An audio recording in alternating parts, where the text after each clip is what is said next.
কাটোয়ায় উদ্ধার দুষ্কৃতী দলের বিপুল পরিমাণ অস্ত্র। উদ্ধার একটি রাইফেল, দুটি পিস্তল, 50টি বোমা, 15 রাউন্ড গুলি। কেশিয়া মাঠপাড়া এলাকায় জড়ো হয় আর 7-8 জনের দল এবং দুষ্কৃতীদের জড়ো হওয়ার আগাম খবর পৌঁছে পুলিশের কাছে। পুলিশ ধাওয়া করলে পালায় দুষ্কৃতীরা। এরপরে উদ্ধার হয় এই ফেলে যাওয়া অস্ত্র। কাটোয়ায় উদ্ধার দুষ্কৃতীদের বিপুল পরিমাণের অস্ত্র উদ্ধার। 15 রাউন্ড গুলি এবং 50টি বোমা, একটি রাইফেল, দুটি পিস্তল। আমাদের প্রতিনিধি সন্দীপ ঘোষ চৌধুরী আমাদের সঙ্গে রয়েছেন টেলিফোনে। সন্দীপ, কি জানা যাচ্ছে বিষয়ে বিস্তারিত?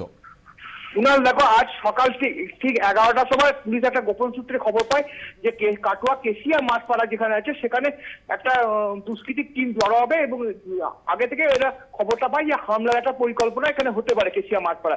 পুলিশ সেই সূত্র ধরে পুলিশ ওখানে এলাকায় কাঠ বসায় এবং তারপরে বেলা 2টো নাগাদ পুলিশ ওখানে থেকে একটা 8-10 জনের বাইকওয়ালা টিম ওখানে ঢোকে এবং পুলিশ তাদেরকে তাড়া করে।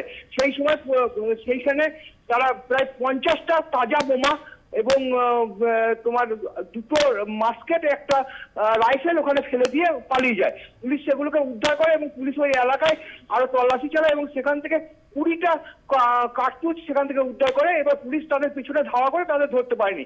এরপর দ্বিতীয় দফায় শুরু হয়। পুলিশ যখন মালগুলো উদ্ধার করে কাটোয়া থানায় নিয়ে আসে, তারপরে কিন্তু পুলিশ চলে আসার পর এলাকায় বেশ কিছু লোক আবার নতুন করে ঢুকে ব্যাপক বোমাবাজি করে এবং এলাকার লোক আতঙ্কিত হয়ে পড়ে। এবার পুলিশ ঘটনাস্থলে আসে, আবার তা ফাঁকা হয়ে যায়। এখন গোটা এলাকায় পুলিশ পিকেট বসেছে এবং কাটোয়া থানার ওসি সঞ্জীব ঘোষের বিশাল একটা পুলিশের টিম নিয়ে গোটা এলাকা টহল দিচ্ছে এবং পুলিশ যেসব দুষ্কৃতী আছে আশেপাশে হরিপুর, কাজুটি, সেই এলাকাগুলোতেও পুলিশ তল্লাশি চালাচ্ছে। যদি পুলিশ সেই যে সূত্র ধরে খবর পেয়েছিল সেই সূত্র ধরে কোনো কিছু উদ্ধার করতে পারে। মজুদ মালটা কাটোয়া থানায় নিয়ে আসা হয়েছে, কাটোয়া থানার সেফটি জায়গায় রাখা হয়েছে। কুনাল, সন্দীপ, ধন্যবাদ। সন্দীপ ঘোষ চৌধুরী আমাদের প্রতিনিধি টেলিফোনে আমাদের সঙ্গে ছিলেন। অন্তরা খুনে চাঞ্চল্যকর মোড়। এবার পুলিশের নজরে তার পুরনো এক বন্ধু। কলকাতার ওই যুবকের সঙ্গে সোশ্যাল নেটওয়ার্কিং সাইটে পরিচয় হয় অন্তরার। তারপর ফোনে যোগাযোগ। পুনে পুলিশের দাবি, সন্তোষ কুমারের সঙ্গে পরিচয়ের অনেক আগেই ওই যুবকের সঙ্গে বন্ধুত্ব হয় অন্তরার।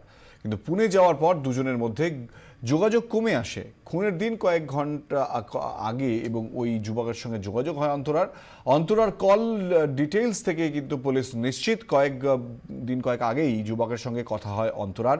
আপাতত ওই যুবককে খুঁজে বের করার চেষ্টা করছে পুলিশ।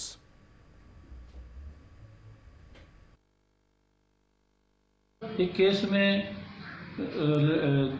जो मयत लड़की के माता पिता ने जिस लड़के के ऊपर शक किया था, वो लड़के को बेंगलोर में हमारी टीम गई थी, उन्होंने ताबे में लिया है। उसको इंक्वायरी के लिए ये पुणे लेके आ रहे और आगे के तपास उसको करके हम कोशिश जारी है हमारी।